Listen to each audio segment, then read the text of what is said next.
daw na gusto niya talaga si Pam. Naku, kung Sabi nasa ko, why lang- not you tell Kuya? So, you can, do something about it. Hindi naman si Kuya nagahingi nga ng tulong ngayon. Humingi ka ng tulong kay kuya, ano sabi? Hindi ako. Alam mo, humingi ka na ng tulong kay Kuya. Humingi ako ng tulong. kay Bago ka Kuya. maunahan. Kaso walang ganap.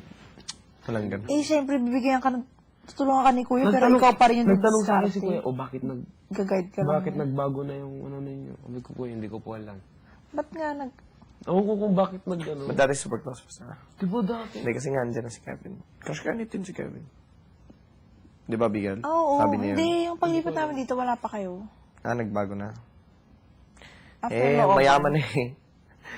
So, di ba ganun yung pag yung mayaman ng mga tao nagbanda, joke man. May Jericho na eh. Ngani. Okay lang. Nagsalos ka ba, Bigel? Yung totoo. Kunti. Wala akong karapatan magselos. Kasi Meron. Kung mahal mo ang isang tao, may karapatan ka magsalos. kunti lang. Di ako gapaka-hypocrite. Dapat ipakita mo yun na nagsasalos Totoo, ka. kung di ako Kasi, nagsinungaling. kung di mo papakita na nagsasalos ka, hindi mo nalaman ng mga tao na nasasaktan siya, o nasasaktan ka. Ayoko nung ganun. O, diba? Natahimik nila ako. Sa akin naman, ibang pananaw ko.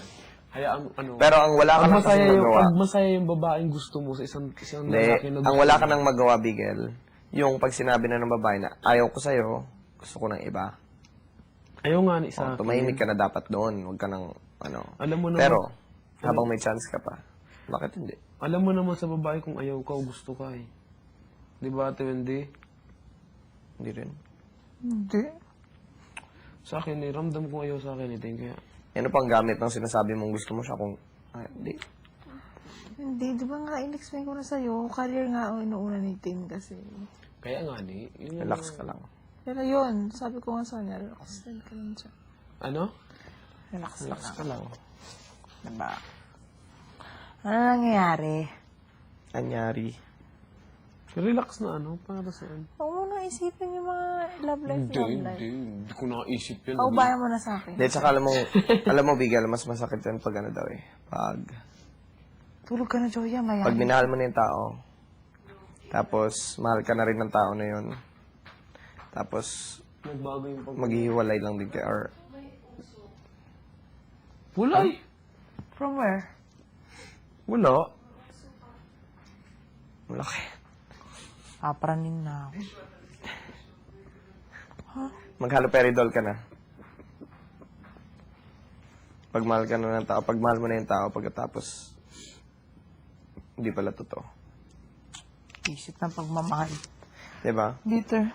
Hindi naman, pero minsan kasi, kung isipin mo, may choice ka naman kasi, why would you go into a relationship where, parang selfish comfort siya eh. Diba? Parang, for this time, and this time alone, I'm happy with you. Sinabi ko na kay Kuya ang totoo. Pero, there will come a time that you will also expire, like everything else. Nagpakatotoo. Eh, diba, dapat, yung love nga daw, it's forever, ganyan.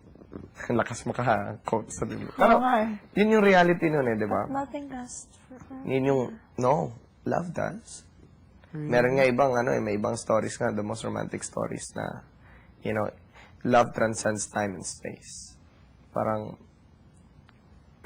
meron mga magaganda, beautiful stories written by great writers na yung depiction nila ng love, nagtatranscend yun na mas nalalampasan pa ang space and time.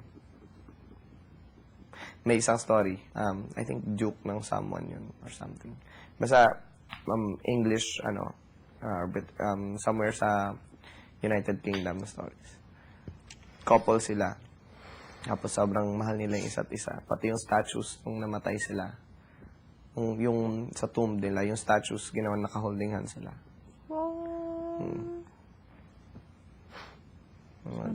Sana may dumating na lalaki magmamahal sa akin. Yes. May boyfriend ka na ngayon. Si Kuya lang. Kung makaganap naman. Nagtagal kayo ng 2 years. Nga siya pausap. Namiss ko na lang ako. Pero yun, parang kung may choice ka kasi, pa ako, huling paalala, matulog ka na ngayon. Ha? Ha?